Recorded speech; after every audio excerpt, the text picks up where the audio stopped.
Hey, Mike here. I just wanted to let you know that you can listen to Dark Poutine early and ad-free on Amazon Music, included with Prime.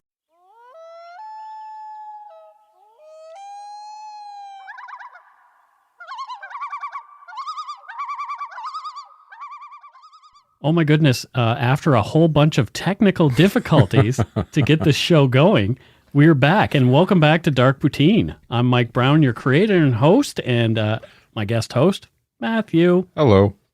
How are things this week, Matthew? 10 out of 10. How are they with you, except for your shitty computer? Pretty good. I think I need a new computer that's not shitty. Absolutely. Just a bit of a teaser before we continue. After the episode, I have an announcement related to the sale of my upcoming book. You're such a tease. So stay tuned. The views, information, and opinions expressed during the Dark Poutine podcast are solely those of the producer and do not necessarily represent those of Curious Cast, its affiliate, Global News, nor their parent company, Chorus Entertainment.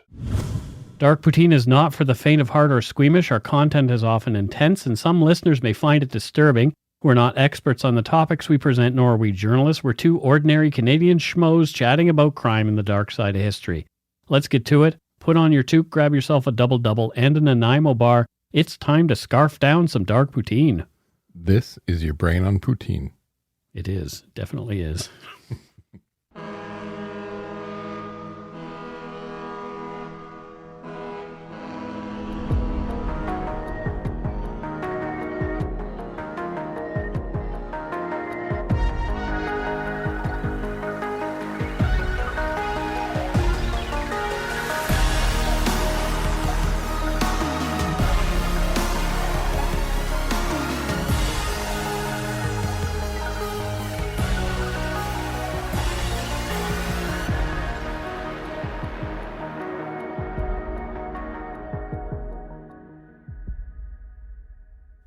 In an effort to curtail social ills like alcoholism, family violence, and other unsavoury behaviours, religious and puritanical proponents of the Temperance Movement demonized alcohol throughout the 19th and early 20th centuries.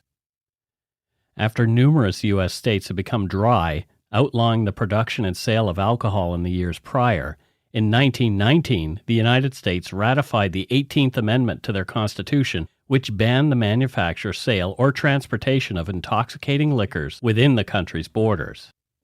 As hoarded supplies quickly began to run dry over the next 10 years, Americans looked outside their borders to keep the liquor flowing into the country. Scores of Canadians stepped up, flouting the laws to move alcohol across the 49th parallel. Many were entrepreneurs with a daredevil spirit and a means of transportation, and a desire to make a quick buck. But others were psychopathic, dangerous, mob-connected killers. We'll talk about a few of those here. This is Dark Poutine episode 172, Prohibition, Canadian Rum Runners and Bootleggers.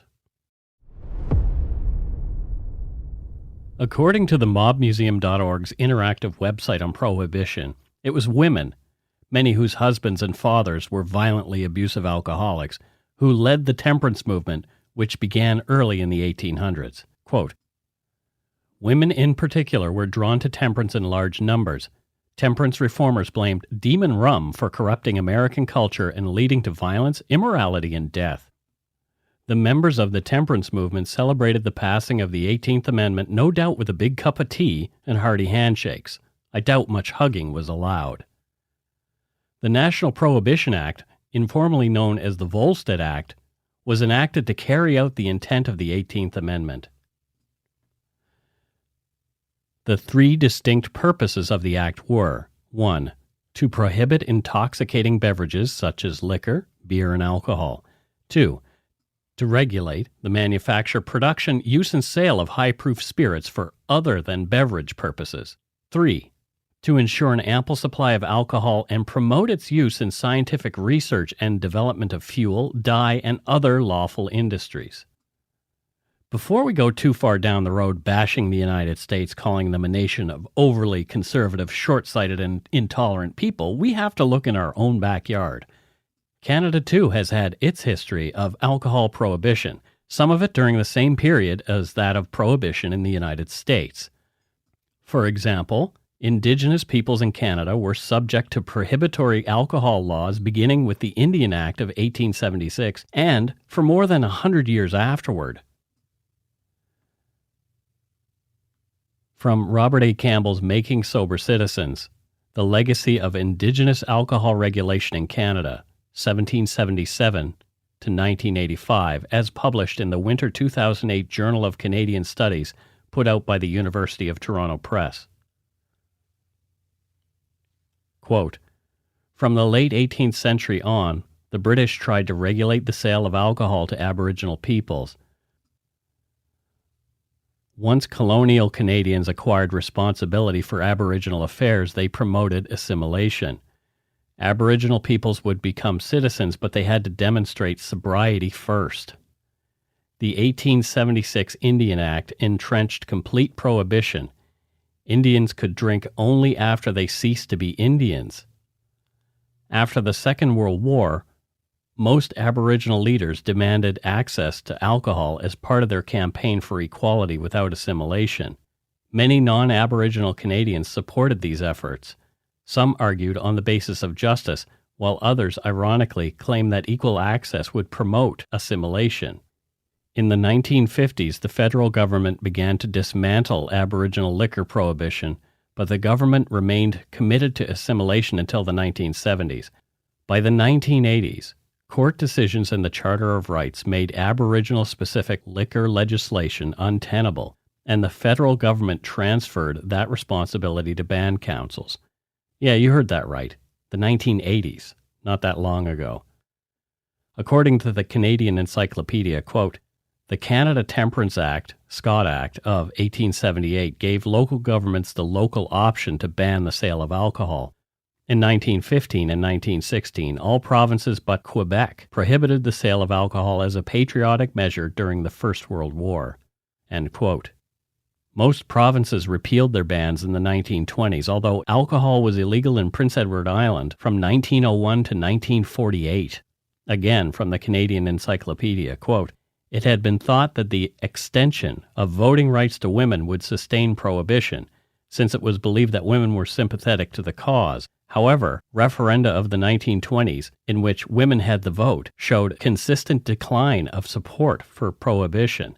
The temperance movement was the creature of a society that was already fading when its prohibition victories were won. End quote. As gangsters in the United States began looking at ways to capitalize on the alcohol ban, they looked north across the border and began making connections here in Canada with people willing to help them acquire the booze that so many Americans still wanted. One of those mobsters was none other than the most famous U.S. gangster of all, Alphonse Gabriel Capone, a.k.a. Al Capone, a.k.a. Scarface. He ruled the Chicago underworld, running booze from Canada into the U.S. throughout Prohibition until his arrest and subsequent trial on charges of tax evasion beginning in 1929.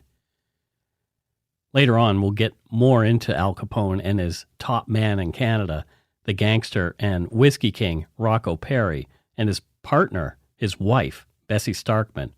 But first, let's learn about some less famous Canadian rum runners.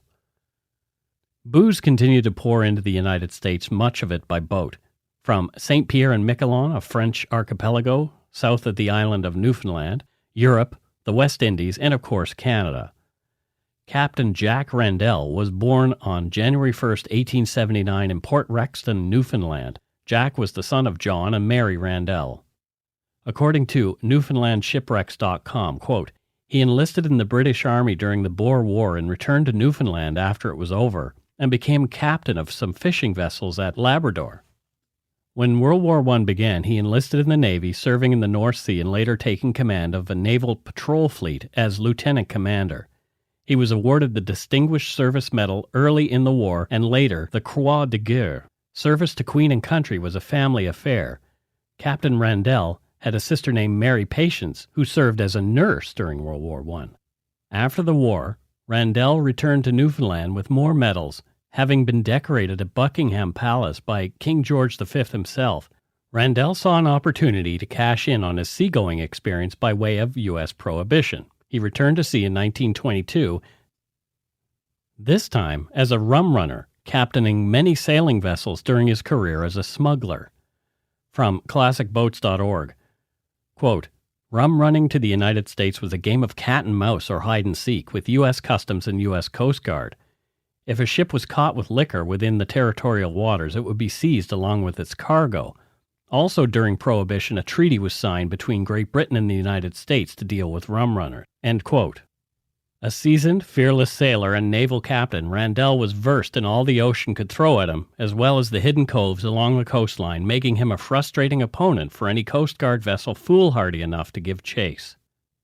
There were perils other than the authorities. As the old saying goes, there's no honor among thieves. From Ed Butt's book, Rum, Blood, and Treasure, quote, on one occasion, when a gang of hoodlums tried to hijack his cargo, Randell used a boat's tiller as a cudgel and put to flight any thugs he didn't knock out. In another incident, the boat in which Randell and an American bootlegger were ferrying cargo ashore was swamped by a heavy swell. While the American cried in terror, Randell bellowed, "Hell, kids swim in this kind of sea in Newfoundland." Crooked New York cops shook Randell down for money. City-bred bootleggers who didn't know a thing about the sea expected him to sail untrustworthy vessels in foulest of weather. Worst of all, they swindled him out of money. In 1927, Randell quit. Randell had had enough of the smuggling game. Although it was lucrative, it was too dangerous, and it seemed just a matter of time before he'd be caught and thrown into American jail. Or worse yet, dead after some altercation with pirates after the valuable goods he was hauling. Enough was enough. When a man came calling in 1928 with an offer to run booze as the captain of a schooner out of Lunenburg, Nova Scotia called the I'm Alone, Jack initially refused. But money talks, and the group had a plan which assured Jack about his safety. From Rum, Blood, and Treasure, quote, the visitor explained that things had changed. Big syndicates had driven out most of the small-time hoodlums. The Montrealers Randell would be working for had developed an efficient, professional, and foolproof system. They would handle the financial transactions and had all the legal points covered. Randell's job was to deliver cargo to a specific location and to have no contact with independent operators. As long as he kept out of the American territorial waters, he had no reason to be concerned about the U.S. Coast Guard. He would be well paid in whatever manner he chose. End quote. Again from classicsailboats.org. Quote, in November 1928, Captain Jack Randell took command of the two-masted schooner I'm Alone. The ship was some 200 tons, gross weight, capable of carrying 6,000 cases of liquor. The American authorities were familiar with this vessel's history as a rum runner and were keeping an eye out for her. During the first few months as captain, Randell was successful in bringing liquor from St. Pierre and Belize, British Honduras, to waters outside American territorial waters. There, cargo was unloaded to ships that came to meet him at what was called Rum Row. End quote. The U.S. Coast Guard cutter Walcott caught up with Captain Jack and the I'm Alone in the Gulf of Mexico off the coast of Louisiana on March 22, 1929. After sailing from Halifax days before, the schooner was now returning from Belize loaded with liquor. The Walcott came alongside, its captain ordering Randell to heave to and allow I'm Alone to be boarded by he and a contingent of Coast Guard sailors. Randell complied. According to liveabout.com, quote, heaving to is an essential sailing skill every sailor should learn. With this simple technique, you can stop the boat in a controlled manner without having to stay at the helm. It can be a valuable skill for managing a storm because it allows you to lock the boat at a safe angle to wind and waves and go below to ride it out. Some sailors like to heave to simply to calm the boat before lunch.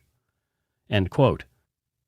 The Walcott's captain boarded I'm Alone and aggressively told Randell that he was caught smuggling booze in contravention of the rum-running treaty between the U.S. and Britain.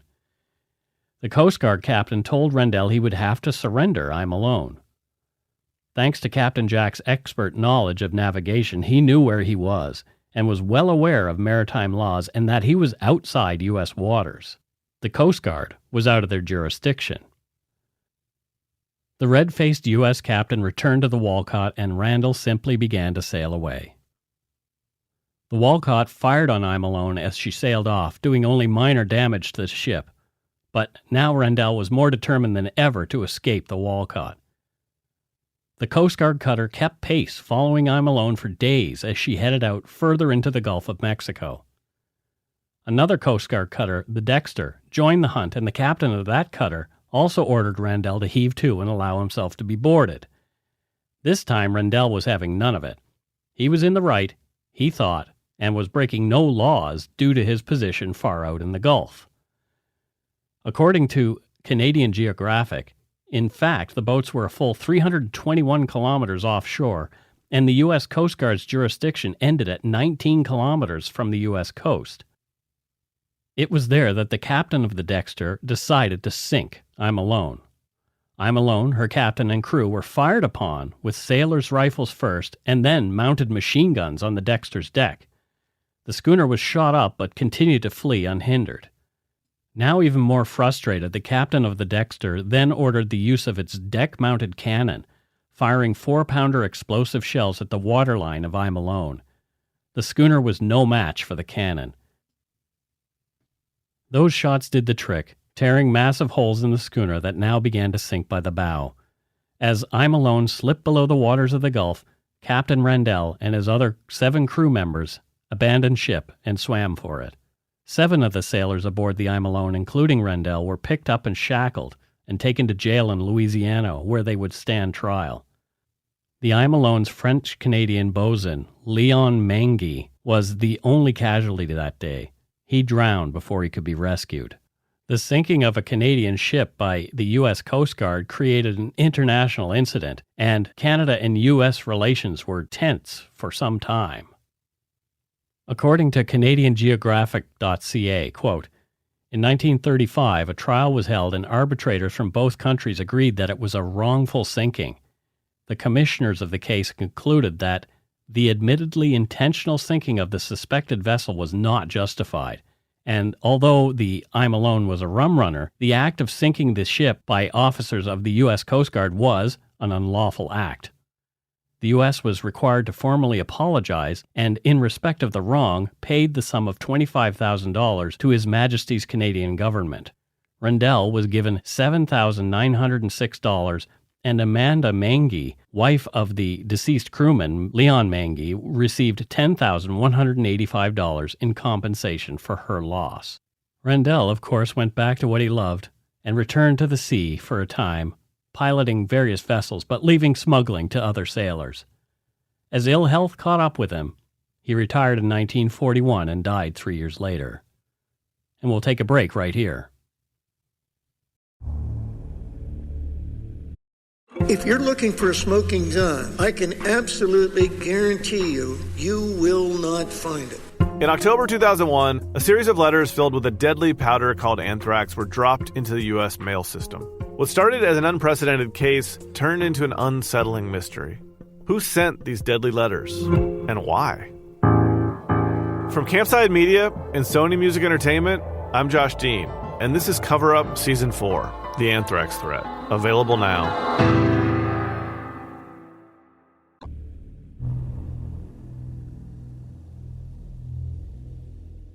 And we're back. What are your thoughts on the episode so far, Matthew, specifically Captain Randall and the I'm Alone? I'll get to Randall in a moment. Okay. Prohibition.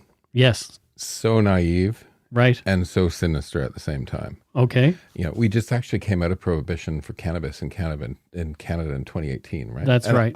I'll talk about that at the end of the show. Mm-hmm. But to show my hand a little bit, I'm a firm believer in freedom of choice. Ah. And especially when it comes to our own bodies and our own minds. So you're more of a libertarian than anything. Yeah, small L. Yeah, small L. Small L. And, you know, people might go, you know, because if I don't have sovereignty over my own body and my own mind, then I have no rights whatsoever. Yeah, that's true. And, so all the people that are like, oh, but the social ills that it causes. Well, deal with the social ills. Like, okay, it's sexism and men thinking they have dominion over women, which causes the abuse in the house. Right. Alcohol is a part of it. Yep. But just because some people can't handle alcohol, Yeah. it's like, I have a dad bod. I'm overweight. Yeah. Do you want me to like stop everyone from having cake? Yeah, well, no. Right. But to me, Randell is like, okay, analogy here. He's like Han Solo, Okay. right? And a freedom fighter in the rebellion sort of thing. Right. And the I'm Alone, which is a great name. I expected Macaulay Culkin to be like the captain, is like the Millennium Falcon. And the captain of the Walcott is like Emperor Palpatine in a Star Destroyer. Oh, dear. So when you're telling that story, I was hearing pew, pew, pew, pew. Pew, pew. Yeah, there was a lot of pew, pew. I'm absolutely rooting for Randall when you were telling that story. Yeah. Yeah, he's an interesting character. And I wouldn't class him as an outlaw. I'd just class him as a guy who's, trying to make some cash. Yeah, absolutely. There's a opening up in the market. Let's go for it. Yeah. Yeah. Yeah, it's interesting how how criminalizing something turns people into criminals. Surprise, surprise. Right? It's like, don't download this video or don't download those MP3s. So every child in the 2000s downloading Eminem, the hippity hop MP3s was a criminal. The hippity hop. All of them could have gone to jail for 12 years and been slapped with $500,000 fines. Too funny. Anyway, back to the show. In 1923, in a nondescript Hungarian restaurant in Toronto at the corner of Yonge and Bloor Streets, a 24-year-old reporter for the Toronto Star named Ernest Hemingway, yes, that Ernest Hemingway, met with a well-known Italian gangster, rum runner, and bookmaker named Rocco Perry. Over a meal of smoked sausages and onion dumpling soup, the pair chatted. According to Gord Stanky's book, Mobsters and Rum Runners of Canada, KG Rocco Perry told Hemingway little. The little gangster neatly dodged the reporter's questions about Perry's involvement in prostitution, gambling, and drugs. From Mobsters and Rum Runners of Canada, quote, Hemingway asked about Perry's involvement in a gangland-style execution in Hamilton involving two rival bootlegger thugs, Joseph Boytovich and Fred Jeunesse, who were trying to move in on his turf. Hey, I never killed nobody. I hate violence, he told Hemingway. All I do is run a few numbers and make good whiskey for the thirsty folks. Perry called himself King of the Bootleggers and relished being called Canada's answer to Al Capone. Rocco Perry was the head of the Calabrese mob in Ontario, and he was a nasty bit of business. He was not a big guy, standing just 5'4" tall, but he was built like a tank and had huge, powerful hands. Rumor had it that he'd broken a man's neck barehanded in an argument over a bet on baseball. Rocco Perry was born in Peleti, Calabria, Italy, on December 30th, 1887. He immigrated to the United States in 1903, then to Canada in 1908 when he was 21. Rocco was living at a boarding house run by a family of Polish-Jewish immigrants when he fell in love with the landlord's wife and mother of two, Bessie Starkman. The two began a torrid affair that soon culminated in Bessie and her two kids moving in with Rocco Perry in St. Catharines, where he'd secured a job helping to build the Welland Canal. When the Canadian government cut funding to the canal project during the First World War, Rocco found himself unemployed. Over the next couple of years, Rocco worked in a bakery, at a local grocery store, and had a stint as a macaroni salesman for the Superior Macaroni Company. Rocco hated those square jobs and was looking for a more exciting way to make some cash. When the Ontario Temperance Act came into effect on September 16, 1916, Rocco Perry and Bessie Starkman saw dollar signs. Bessie, having run a successful boarding house for years, was the real business brain behind the bootlegging operation that Rocco and Bessie built, using Rocco's mob connections and willingness to do just about anything to turn a quick buck. Rocco was connected to Black Hand extortionists who shook down legitimate businesses many Italian owned for protection money. The Black Hand Society, Mano Nera, was a term coined by an American journalist to describe a criminal organization brought to North America by Italian immigrants in the 1880s. It didn't take long before the couple had earned enough to secure themselves a larger home for their family in Hamilton. Americans were a thirsty bunch. It was then that Rocco and Bessie diversified, and they began investing some of the profits of their smuggling operations into running prostitution, gambling, and later on narcotics. Perry's rumored stateside connections included the aforementioned Al Capone in Chicago, and another famous mobster, Frank Costello, head of the Luciano crime syndicate in New York City. The mob bosses were coy about their connections with Rocco Perry. According to Marty Gervais' book, The Rum Runners, a Prohibition scrapbook, when Capone was asked if he knew Perry, he said with a grin, "Why, I don't even know which street Canada is on." Although there are many claims that Capone himself had several hideouts in Canada, RCMP stated that officially there is no evidence that the famous mobster ever set foot on Canadian soil. Interestingly, Capone's connections in Canada continue with claims that after his release from Alcatraz, where he'd done his time for tax evasion, riddled with and driven mad by syphilis, Capone was rumored to have helped with the construction of a hideout cabin in Ontario. Apparently, he had stayed there on and off before his death from bronchopneumonia in January of 1947 at his Miami Beach retreat. Rocco Perry was running trainloads of booze, invoiced as turnips, across the border to Detroit, Chicago, and New York, mostly through Windsor. Dirty cops were paid well to look the other way as the trains ran back and forth. Rocco and Bessie were shrewd. Although it was legal to manufacture and export booze, at the time it was illegal to sell it in Ontario. So Rocco and Bessie maximized their profits by, quote, re-importing some of it back into Ontario. Despite Rocco's infidelity, he'd fathered a child with another woman who later died by suicide, Bessie Starkman stuck by her man. She knew she needed his muscle to keep the business going. Of course, there was violence too, all in the name of cementing Perry and Starkman's business in the region. On May 10, 1922, the boss of the Scaroni crime family, Dominic Scaroni, was shot dead on Lewiston Road after being invited to a meeting of organized crime figures in Niagara Falls. Scaroni's brother, Joe, was murdered months later, also by men linked to Perry, but there was never any evidence linking Perry himself directly to the murders. With the Scaroni brothers eliminated, Perry formed an alliance with the Seriani crime family to keep the Ontario market out of the hands of the Magadino crime family in Buffalo, New York. As early as 1922, the Royal Canadian Mounted Police suspected Perry and Starkman of, quote, dealing in narcotics on a large scale. In 1924, ever the chatty mobster, Rocco Perry sat down again for another exclusive interview with a Toronto Star reporter. This time it was Dave Rogers who was invited to Bessie and Rocco's impressive home at 166 Bay Street South. Again, Perry and his wife admitted their involvement in the bootlegging game. Perry, again, referred to himself as the king of the bootleggers. When questioned about violence, Perry said, "My men do not carry guns. If I find that they do, I get rid of them. It's not necessary. I provide them with high-powered cars. That's enough.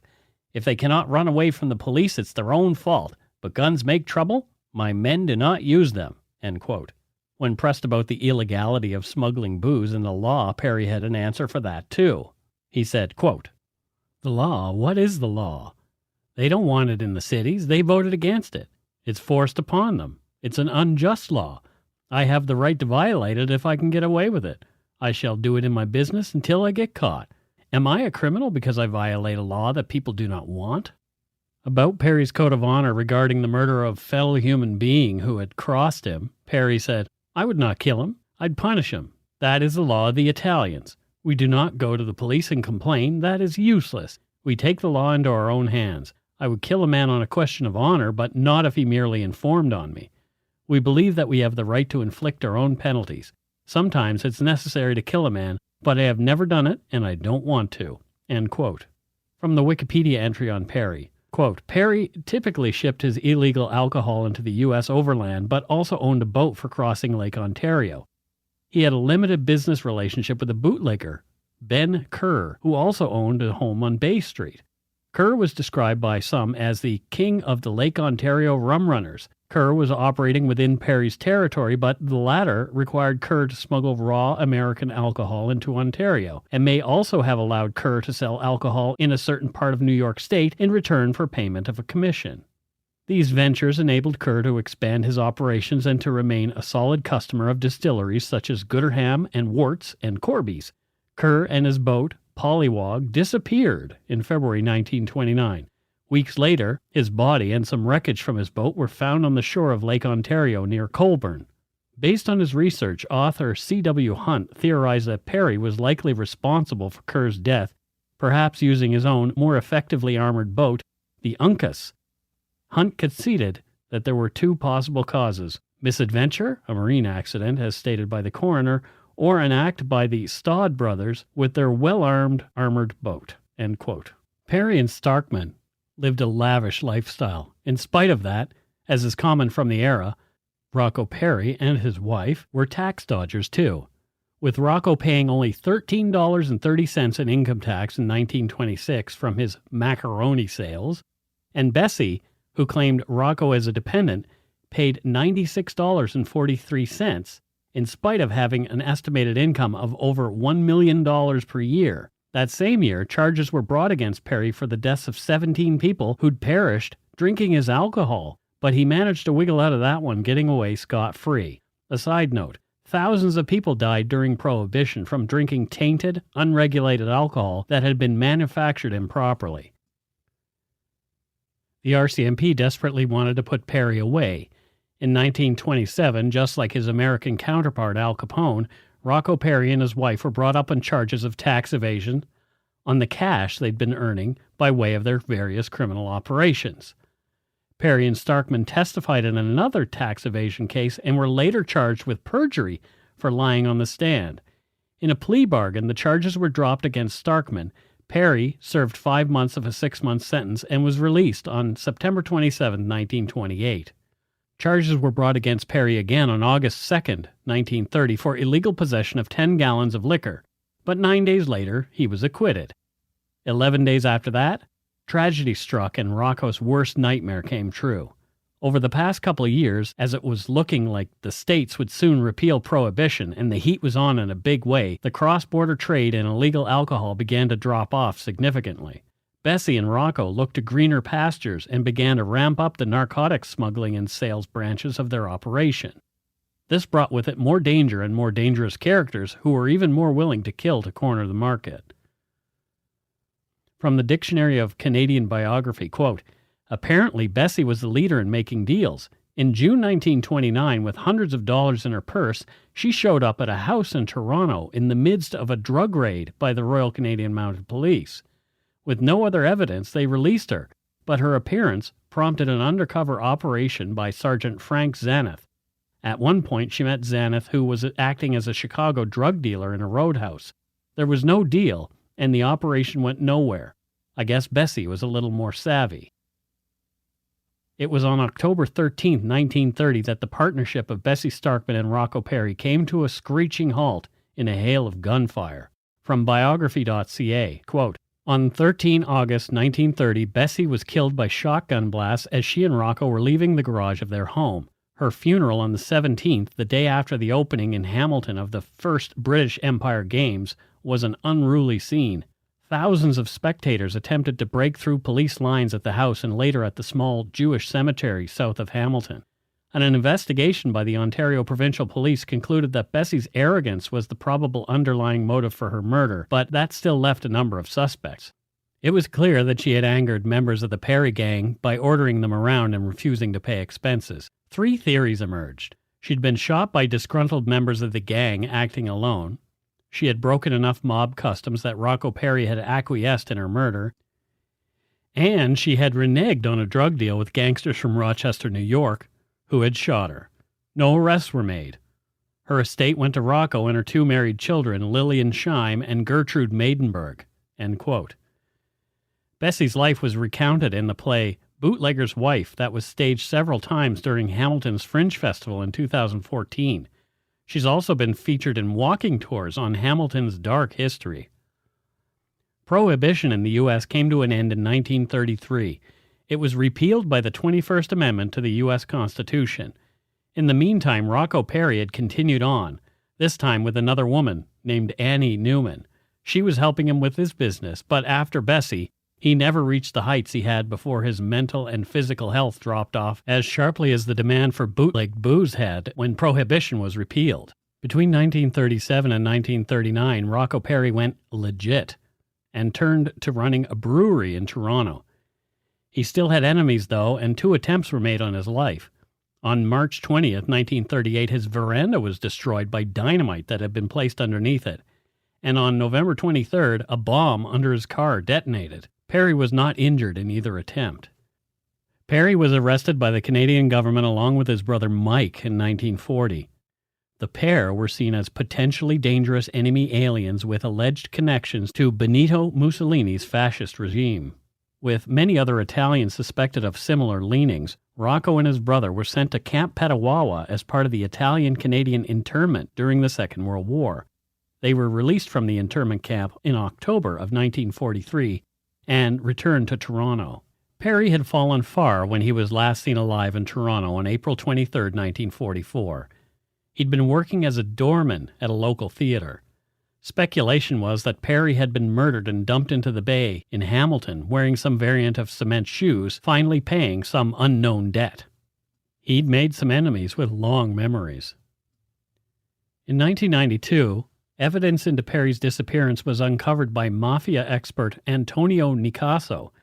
A letter shared with the author by Perry's cousin in Italy dated June 10, 1949, and translated from Italian read, "Dear cousin, with this letter I will tell you that I am in good health. Let them know I'm fine if you've heard the news." It was signed Rocco Perry. Perry's cousin also claims that the gangster died in 1953 in Messina, New York. In 2018, Perry's relatives from Hamilton in Australia, during an attempt to collect on the late mobster's estate, claimed that he had lived in Messina under the name Giuseppe Portalesi before dying of natural causes in 1953. The group's spokesman, Andrew Monterosso, said that Perry had made a good living through legal ventures such as the ownership of properties in the U.S. and Mexico. We're unable to verify any of this. Well, what really happened to Canada's bootleg king? Who knows? I'm aware of a few families back in Nova Scotia whose history includes stories of grandparents and great-grandparents' involvement in rum running, and how rum running gave them a leg up during a tough time in history. As I was researching this episode, I was reminded of the resurgence of the same ideas that led to Prohibition are similar to the ones that fueled Nixon's, quote, war on drugs, culminating in the creation of the Drug Enforcement Agency and later First Lady Nancy Reagan's Just Say No campaign. It didn't work in the 20s, it didn't work in the 70s, and it's not working now. Demonizing and outlawing any substance does nothing to remove the demand for that substance, leaving questionable characters willing to fill the gaps in supply and creates more crime. We're seeing more and more nations and some U.S. states decriminalizing and even legalizing formerly illegal substances, usually starting with cannabis. Legalization brings these substances into the light and out of the shadows where governments can tax their use and better control the supply, with another goal being the removal of the necessity of black market operators to provide supply, many of whom are connected in some way to organized crime. There are still a few kinks in the system, but things appear to be headed in a more positive direction. I wouldn't be surprised to see more substances legalized or at the very least decriminalized very soon. So what's the next drug to be decriminalized? The best candidate appears to be the naturally occurring hallucinogen psilocybin, which is produced by more than 200 types of fungi. Often referred to as magic mushrooms since the early 2000s, psilocybin has been tested on patients suffering from anxiety disorders, major depression, and various addictions. It has shown favorable results. According to an article on compasspathways.com, in 2018, the Food and Drug Administration, the FDA, granted breakthrough therapy designation for psilocybin-assisted therapy for treatment-resistant depression. According to Business Wire in 2019, the FDA again granted breakthrough therapy designation for psilocybin therapy treating major depressive disorder. It seems that as more and more substances are decriminalized, society is leaning more toward treating the underlying causes of drug abuse rather than punishing the users. Hopefully that trend continues.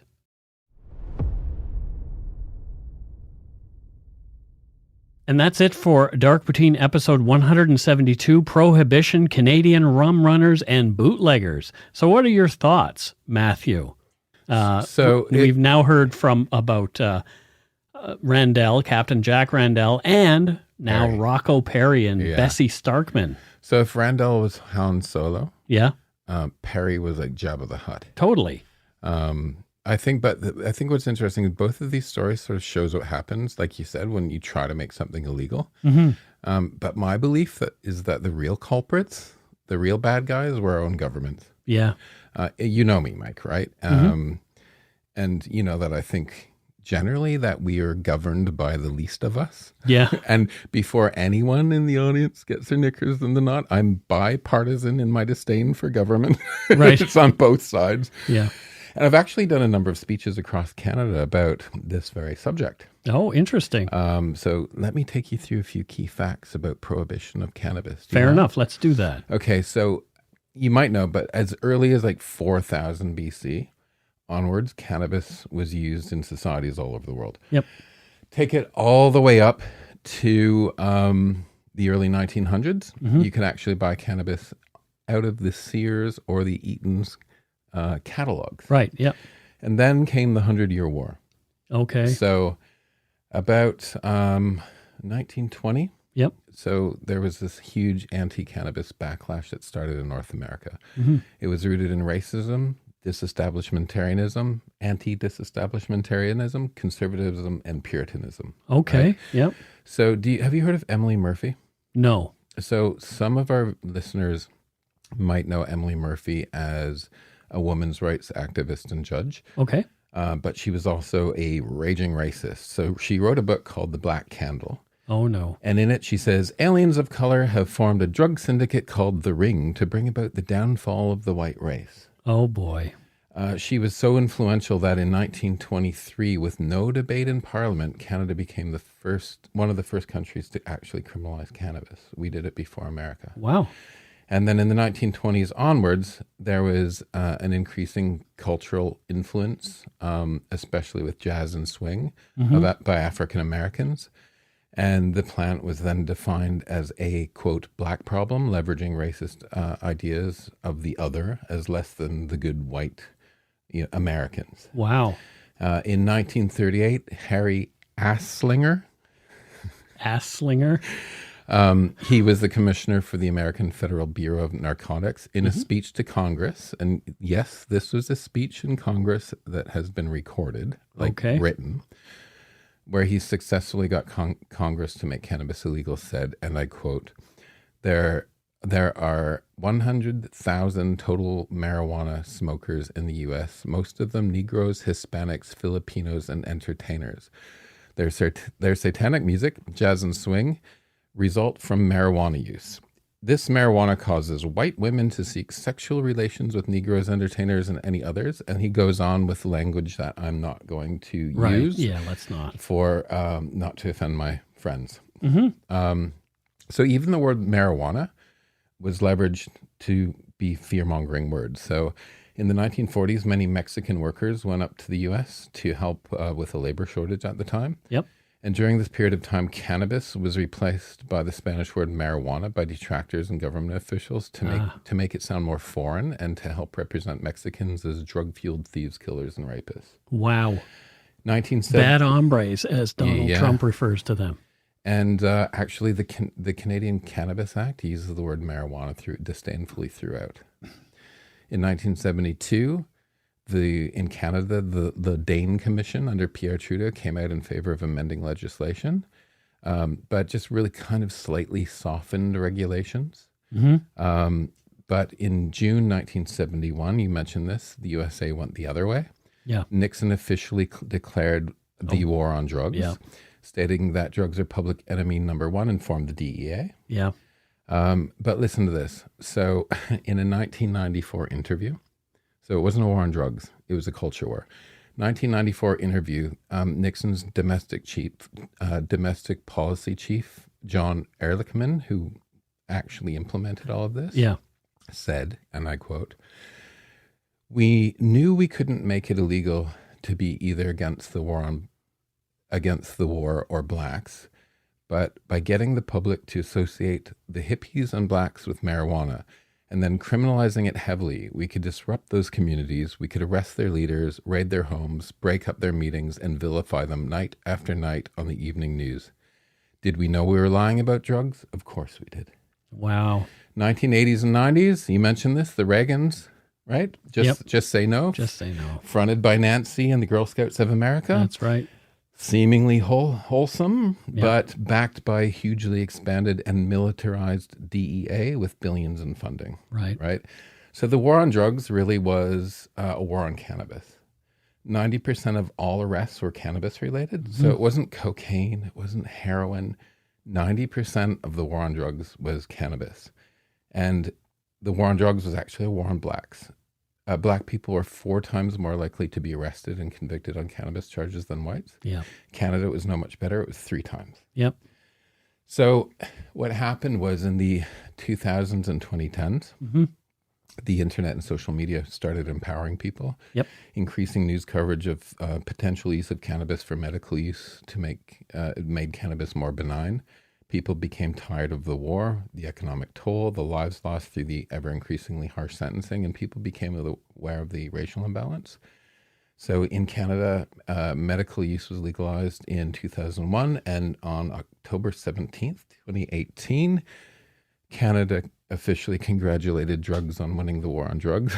Yeah, right. And we are where we are now. So as you said, there have been some kinks, but in my opinion, True North Strong and Free is a little bit truer and freer since legalization. So that's the background. It's actually a horrible racist background of why cannabis was made illegal. Not at all surprised. I was aware of the of it targeting blacks in the United States, but I wasn't aware as much of it here. But it's all the same. And those idea. are like direct quotes that were written down from like Congress and Parliament. Yeah. It's just insanity. Can you imagine? It is unpleasant. Yeah. Do you have any more thoughts on Rocco Perry? I went to college in Hamilton. Okay. Yeah. Yep. So Hammertown. Yep. He was a gangster. He filled the void when it was the Prohibition came in. Sure. And that's just what's going to happen, right? And I don't know. Do you think he died? Do you think he just took off? I don't know. I have a feeling he's at the bottom of some bay, in Hamilton. A bunch of bones in a cement barrel. Yeah. Never to be found. Never to be found. I don't know. It hasn't been proven legally that he was alive, so who knows? Who knows? Yeah. Interesting cat. His wife was kind of cool. So that's the thing. She was the brains of the operation. She's like the first female mob boss, really. Yeah.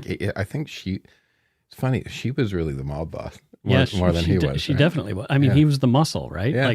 He was the muscle and connections, and she was the brains. She was the one getting things done as far as the business. Yeah. She was even making some of the deals. Yeah. So pretty fascinating stuff. Yeah. And, I guess empowering for women who want to become criminals. There's your new hero girls. There you go. Bessie Starkman. And that's it. So there you go. I guess it's on to some voicemails. I guess I should have listened to some voicemails before we started this nonsense. But, it's going to be a nice surprise. But my computer was acting like a turd. Your computer is an asshole. You need a new one. It really is. Apparently, it takes 20 minutes to a half hour to boot an iMac from 2012. It's like a 2017. It's like a 1970s television that my brother and I turned it on 10 minutes before Scooby-Doo started because it had to warm up. Because the colors were bad. I had a TV when in 1992-3. Is that your first TV? Well, the first TV that I owned here in British Columbia. And my friend had given it to me because he felt bad for me because I really didn't have anything. So he gives me this TV. And the TV had, TV shows color in RGB, red, green, blue. Well, let's just say the green and the blue were kind of a little less than the R. Okay. So everybody was red. Wow. Everybody was bright red on the TV all the time. Everyone's sunburned. Yeah, everybody was horribly, horribly sunburned. But, oh well, such is life. Well, let's listen to some interesting voicemails. Here's one from Texas. Hi, this is Elizabeth from Texas. I just wanted to say I love you guys and I love Matt. Also, if I ever come to Canada, I would love to be a coast host on the show. It would be a lot of fun. Anyways, hope you guys have a great day. Go shit in your hat. Bye. Yay. Well, what a great voice. She should come up and co-host with us. She should come up and co-host with us. But that would mean I'd have to tell listeners where I live. And that is, that in a way, no offense, Elizabeth, I don't know you, but that's a little scary to me at times. Like, oh, she sounds friendly. Yeah. I don't need any of the, you've seen Misery, right? The Stephen King. I'm your number one fan. Yeah. We're not saying that she's your number one fan. I don't need anybody to hobble me. You did a good job of that yourself. Yeah. I did that with eating too much. I hobbled myself. Oh dear. But yes, I think we should maybe have a guest host now and again. With a Texan accent would be awesome. Matthew, are you open to having other people come over as well? We can set up another microphone. Absolutely. Do you have another microphone? I do. I have 2 more. Great. Yeah. We can do a pan hosting. Well, okay, I don't understand what you're saying. I'm just confused. I don't know. I just think of Pan, the guy from... I was thinking that pansexual kind of opened to everyone. Oh, okay. I was thinking of Pan like the guy from Hercules. The guy with the flute. Yeah, that's it. Yeah, no. Here it is, Herc. Here it is. Actually, I think 3 hosts would be fun. It could be. It could also be noisy. No, I think it would be good. It's lighten the load of me trying to carry your show. Oh. You can take that out. I was just joking. I won't take that out because I need people to hear how badly you abuse me. It was only because we're good friends. Oh, boy. So here's one from Arkansas. I always liked to pronounce that when I was a kid, Arkansas. Me too. But because I'm not an American, I didn't understand that it was wrong. So here is someone from Arkansas. Hi, this is Willow. I'm from Conway, Arkansas, and I have been listening for about a year now. I am obsessed with the show, and I just wanted to put out there that I think that Matt should get like tenure or whatever. Like he should definitely be a permanent member of the show. I love his commentary, and he's great. It's very hard for my sweet Southern heart to say this, but go take a shit in your hat, and y'all have a good day. Lulu, thank you. Well, there we go. Yeah, it's like we've said, it's not easy for some people to be rude and tell us to go shit in our hat, but it's not rude. It's like, have a nice day to Canadians. So, you're going to get Americans coming up here as tourists trying, thank you, go shit in your hat. It's like, I know what you guys like to say. I know you're just waited on my table and I want to say, go shit in your hat. Oh boy. And I don't think anybody from the U.S. actually talks like I just spoke. No. It's called a caricature. Yes, you do caricature accents. Yes, I do. Here's one from down under. It's probably from some nice lady or a nice man. We'll see. G'day, this is Carl from Melbourne, Australia. I'm just giving you a call mainly so I can hear what you say on your voicemail, which is as awesome as your show because I really love your show. Anyway, around here, the hats we wear are curtails.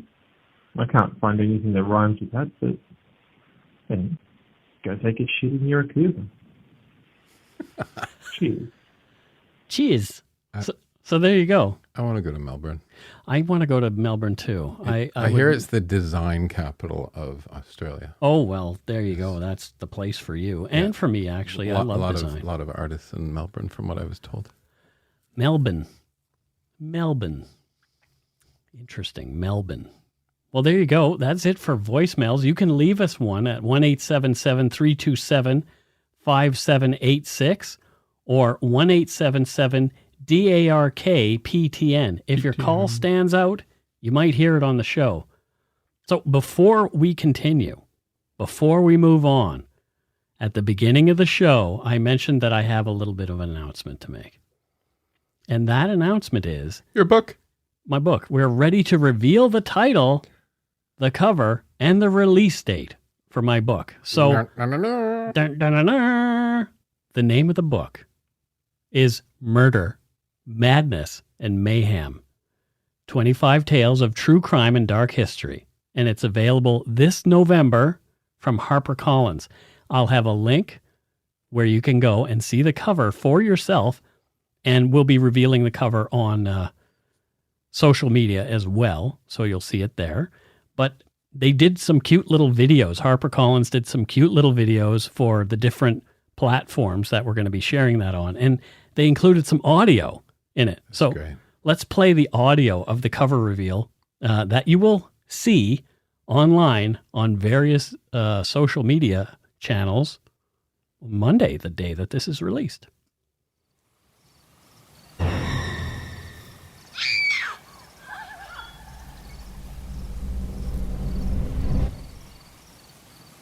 I'm so happy. That's so fun. It's awesome. It is fun. So, yeah, there you go. My book is coming. Again, that is Murder, Madness, and Mayhem, 25 Tales of True Crime and Dark History, available this November, and you can pre-order now at the link that we're going to share. So proud of you. Proper publishing house as well. A proper publishing house. Grew up with, so many HarperCollins all my life. They did do a good job, and that's awesome what they did there. Yeah. Yeah. I think it's pretty neat. And once you see it, you'll understand it.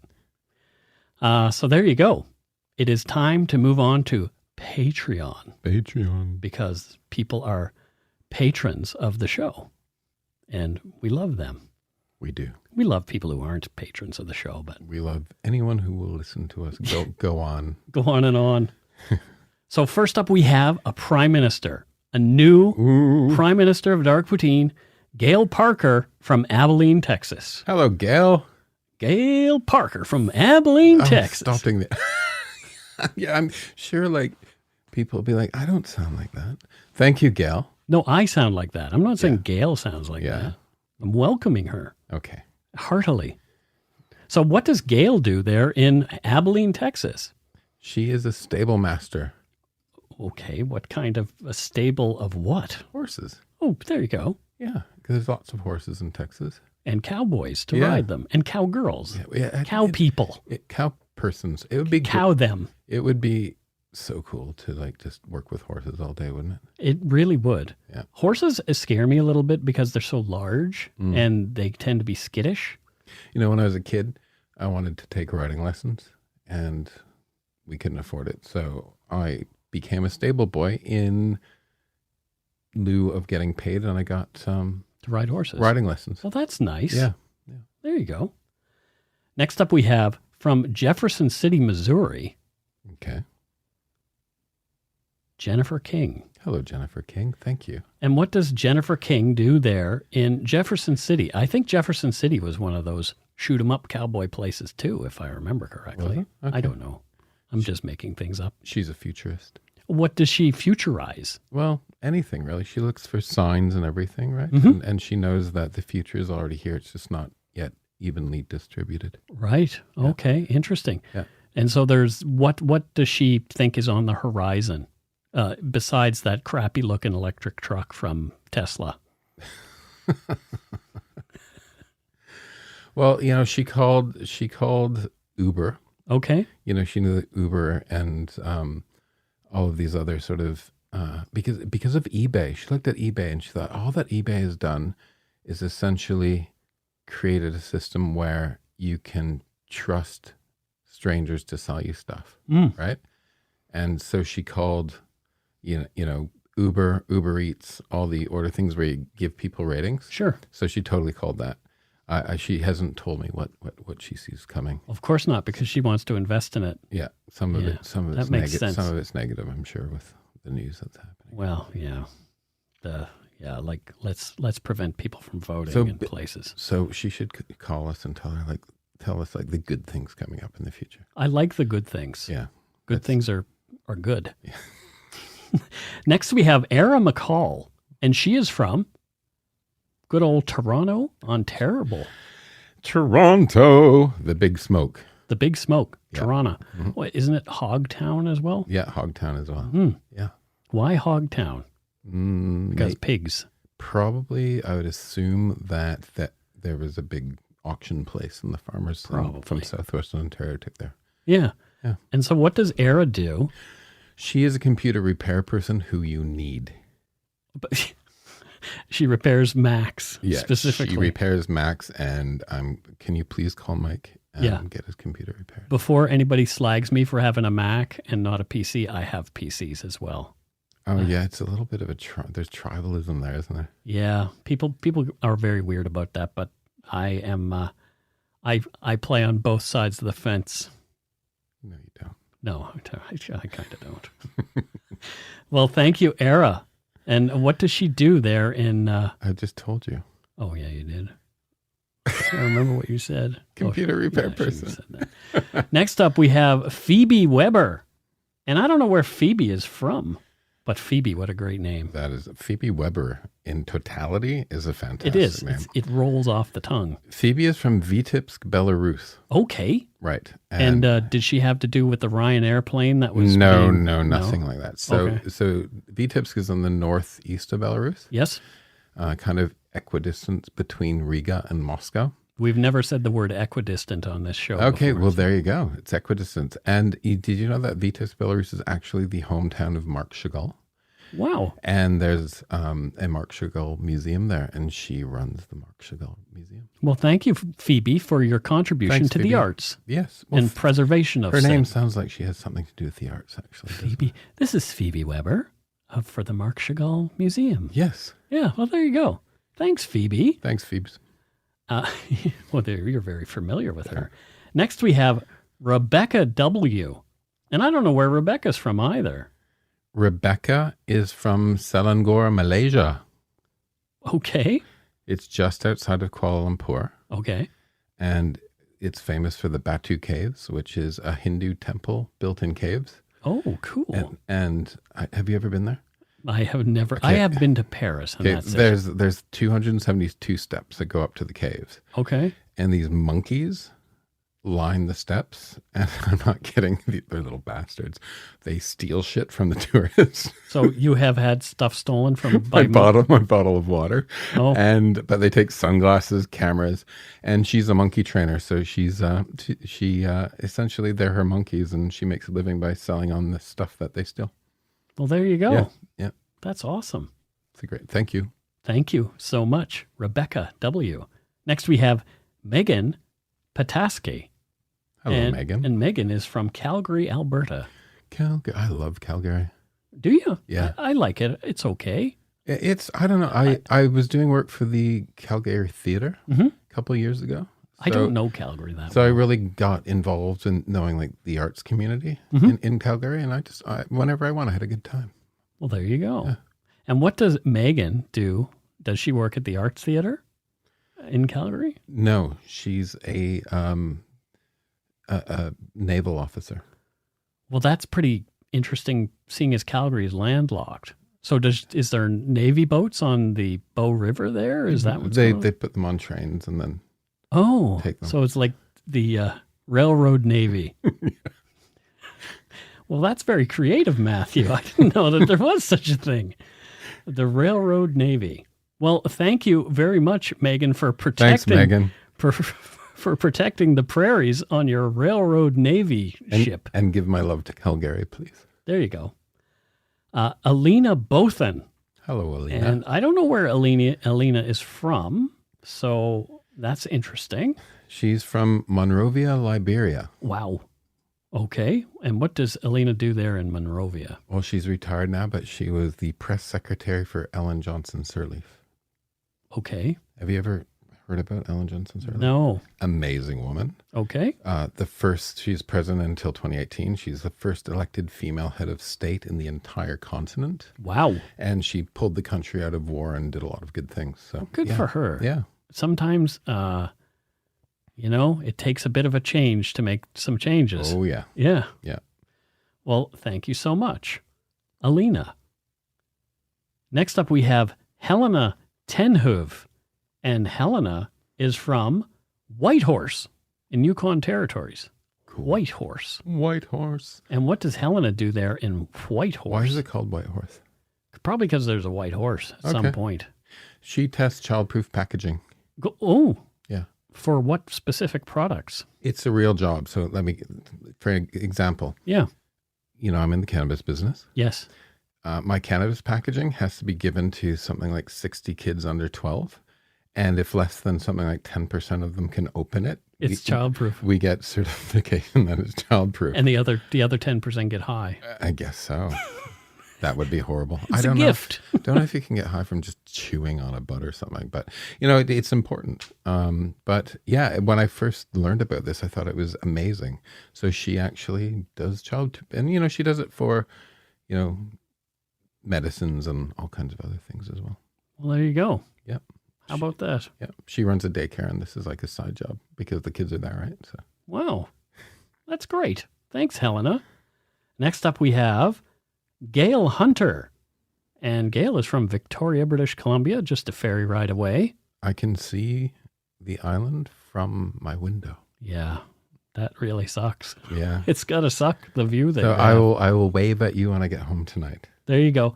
Matthew is going to wave at Gail Hunter when he arrives home. Mm. And what does Gail do with her time over there in Victoria besides waving back to Matthew? Gail is a Zen garden designer. Oh. So, the big garden over there? Yeah. What's it called? It is Butchart Gardens. Butchart Gardens. So she runs the Zen garden section. Oh, that's cool. Yeah. Neat. Yeah, she studied in Kyoto. Ah. I love Zen gardens. I do too. I just don't have the patience for them. See what I did there? Next up, and lastly, for this week, we do have more. We're just still catching up.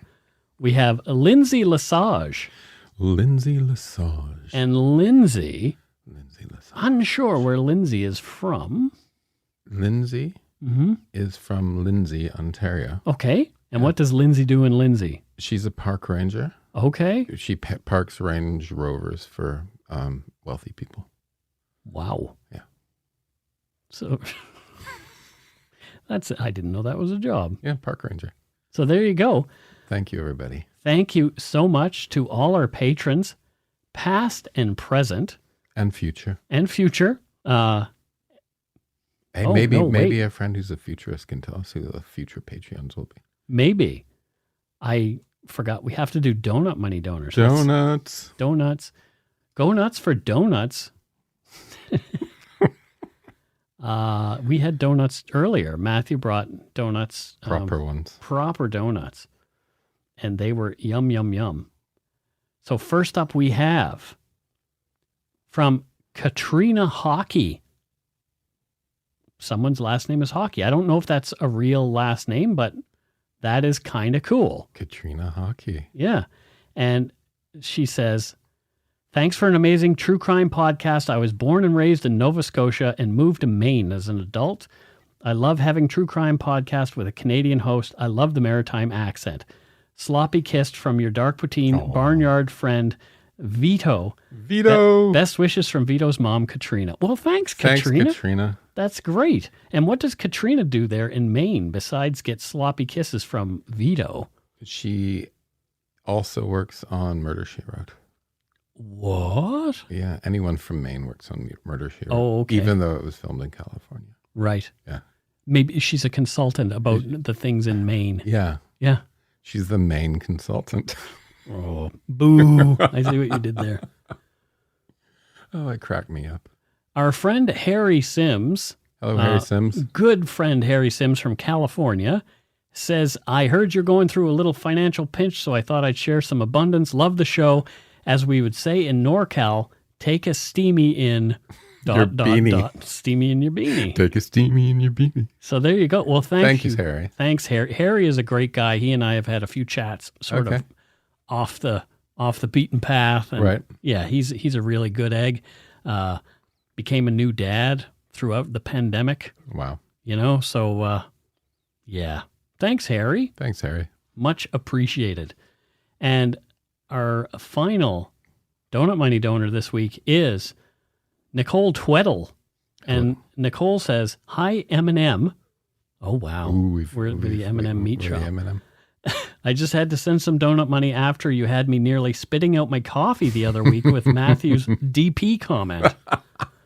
I'm really enjoying the two of you together and hope Matthew moves from guest host to permanent host. I think it's happened. Oh, and please don't forget to get a treat for Steve. Oh, thank you. Nicole. Wow. Thanks, Nicole. Thanks, Nicole. And I think we should just make a thing of you being the guest host forever. Yeah. I don't know, just for fun. Just the forever guest host. Never make you official. Yeah. I'm a little skittish about making anyone an official host after the time that I've Fair enough. But hey, I'm happy to be here, and in all honesty, seeing you every Sunday, is like, it's just fun. So well, thanks. I'll keep coming. I appreciate that. All right, thank you to all our patrons and Donut Money donors, past, present, and future, for your generosity. It helps to keep the show going. You could become a patron of Dark Poutine at patreon.com/darkpoutine, or for a one-time donation, you can send us donut money via PayPal at our email address, darkpoutinepodcast@gmail.com. If you don't already subscribe to the show, it mean a lot to us if you did. You can easily find Dark Poutine on iTunes Podcast, Stitcher, TuneIn, Spotify, or wherever you get your on-demand audio. Check out our website, darkpoutine.com, for show notes and other cool stuff. Please take the time to give Dark Poutine a like or a follow on Facebook and Instagram. Most importantly, thank you for listening and tell your friends about us. Word of mouth is a powerful thing. Until we return, don't forget to be a good egg and not a bad apple. Pod a bad apple. Exactly.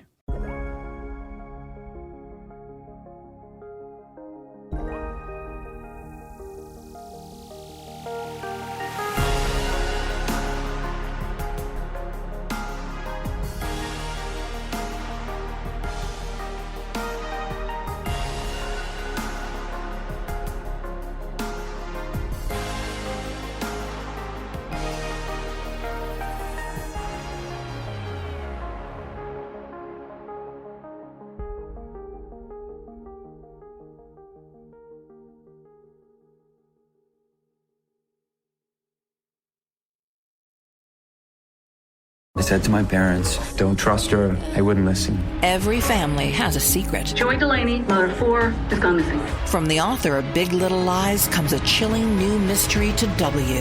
You were an emotional chaos sinkhole, Amy, and I'm sick of it! Starring Annette Bening. Nobody can break your heart like your own children. And Sam Neill. She will come back. Here we go. Strap in.